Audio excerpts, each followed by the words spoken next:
నిజామాబాద్ పట్టణంలో ఒక కిషన్గంజ్ ఏరియాలో మనకు food safety and standards authority of India వాళ్ళు ప్రొవైడ్ చేసిన వెహికల్లో ఫుడ్ సేఫ్టీ ఆన్ వీక్ ఒక అవేర్నెస్ ప్రోగ్రామ్ మనం క్రియేట్ చేస్తున్నాం. మన హిందూ కన్జ్యూమర్ ఆర్గనైజేషన్ వాళ్ళ ఆధ్వర్యంలో, తర్వాత మన మీడియా మిత్రులు వచ్చారు. వాళ్ళతో పాటు మనకు ఒక పబ్లిక్ మినిమం నాలెడ్జ్ తీసుకురావడానికి ఒక కన్జ్యూమర్ ఆర్గనైజేషన్ ప్రోగ్రామ్ని క్రియేట్ చేశాము. అయితే ఇది రెగ్యులర్గా ఉంటుంది కాబట్టి కాకపోతే కొన్ని వేరే ఆర్గనైజేషన్ కానీ ఎన్జిఓస్ కానీ నాన్ ఆర్గనైజేషన్ గవర్నమెంట్ కానీ తర్వాత గవర్నమెంట్ ఆఫీసర్స్ కానీ వేరే వాళ్ళతో చేయడం అది ఒక స్పెషల్. తర్వాత మేము రొటీన్ ఎట్లా చేస్తుంటాము, రొటీన్ దాంట్లో భాగంగా ఈరోజు ఇక్కడ ఒక గంజిలో మనం ఒక అవేర్నెస్ ప్రోగ్రామ్ అనేది పెట్టాము.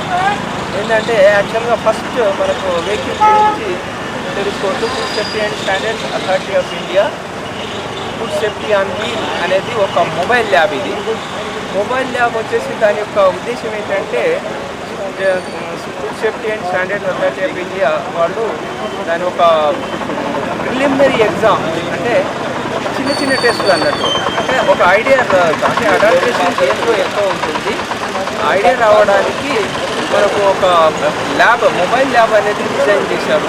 అండ్ అవేర్నెస్, తర్వాత సింపుల్ టెస్ట్, తర్వాత ఒక చిన్న చిన్న టెస్ట్ ప్రిలిమినరీ టెస్ట్గా పర్ఫామ్ చేయడానికి ఒక ల్యాబ్ని డిజైన్ చేశారు. అయితే ఈ ల్యాబ్లో ఉన్న ఫెసిలిటీస్ ఇంకా తర్వాత మైక్రోబయాలజీకి సంబంధించిన ఫెసిలిటీస్ కూడా ఉన్నాయి. కాకపోతే దాంట్లో ఏదైతే మనకు స్టెరిలిటీ అది మెయింటైన్ చేయడానికి ఉంటుంది కాబట్టి అందులో పర్ఫెక్ట్ మొత్తం ఏసీ కానీ అది కూడా అన్ని పనిచేస్తూ ఆ ఫెసిలిటీ మెయింటైన్ చేసి మన మైక్రోబయాలజీ ల్యాబ్ కూడా పెట్టుకోవచ్చు. దాంతోపాటు ప్రిలిమినరీ టెస్ట్ కూడా చేసుకోవచ్చు. మనకి ఏదైతే పాసిబుల్ అవుతుందో అక్కడ లోకల్ ఏరియాలో కొన్ని లూజ్ ఐటమ్ని తీసుకొని అక్కడ ల్యాబ్లో మనం టెస్ట్ చేయడం జరుగుతుంది. తర్వాత దాని ద్వారా పబ్లిక్ చిన్న చిన్న టెస్టులు ఏ విధంగా పర్ఫామ్ చేసుకోవాలి, దేంట్లో ఎక్కువ అడల్ట్రేషన్ ఉంటుంది అనేది ఒకటి మనము దాన్ని అవేర్నెస్గా మనం, ఎందుకంటే దాంట్లో ఒక చిన్న నాలెడ్జ్ వస్తుంది అన్నట్టు పబ్లిక్. కానీ ఈ ల్యాబ్లో చేసిన శాంపుల్స్ ఏదైతే ఫెయిల్ అవుతాయో ఆ ఫెయిల్ అయిన ల్యాబ్ని ఈ ఆధారంగా దీన్ని ప్రిలిమినరీ టెస్ట్ ఆధారంగా దాన్ని కేసు పెట్టడానికి వీల్లేదు. Food safety and standards authority of India 2006 చట్టం ఏదైతే ఫుడ్ సేఫ్టీ యాక్ట్ ఉందో దాని ప్రకారము దాని కింద మనం ఈ ప్రిలిమినరీ టెస్ట్ పర్ఫామ్ చేయడం వల్ల ఫెయిల్ అయిన శాంపుల్కు మనము దీని మీద కేసు పెట్టడానికి లేకుండా ఉంది. ఎందుకంటే అది preliminary test, only starting test అన్నట్టు.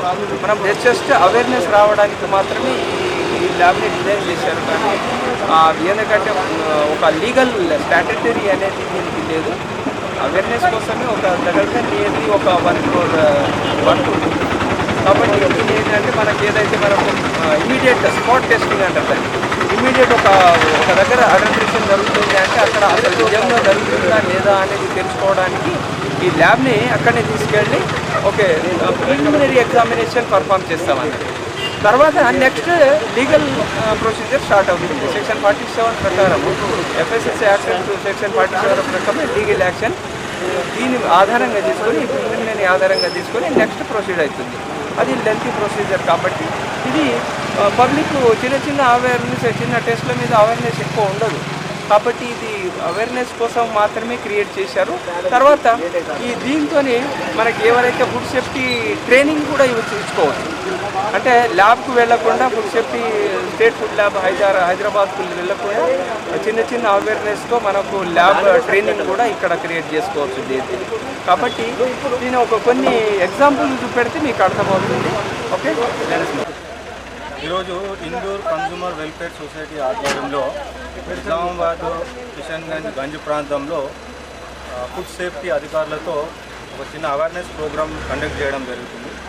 అంటే ఆహార కల్తీ దాని గురించి ఈ యొక్క అవగాహన ఒక ప్రోగ్రామ్ మేము ఇవాళ కండక్ట్ చేసినాం. దానికి ఫుడ్ సేఫ్టీ అధికారులు కూడా స్పందించి వాళ్ళు మొబైల్ ల్యాబ్ అనేది ఇక్కడనే టెస్ట్ చేశారు. ఇక్కడ జరుగుతున్న ఆహారాలు అంటే కారం పొడి కానీ, పాల ప్యాకెట్ కానీ, టీ పొడి కానీ అనేక కల్తీ అవుతున్నాయి. ఆ కల్తీ కాకుండా మనకు ప్రజల్లో ఒక చైతన్యం కొంచెం ఉండాలని మేము హిందూ కన్జ్యూమర్ ఆధ్వర్యంలో ఈ ప్రోగ్రాం కండక్ట్ చేయడం జరిగింది. మరియు ఆరుమూరు బోధన పరిసర ప్రాంతాల్లో కూడా ప్రజలను చైతన్యపరిచేందుకు మా వంతు సహకారం చేస్తామని తెలియజేస్తూ ఈ అవకాశం ఇచ్చినందుకు ధన్యవాదాలు.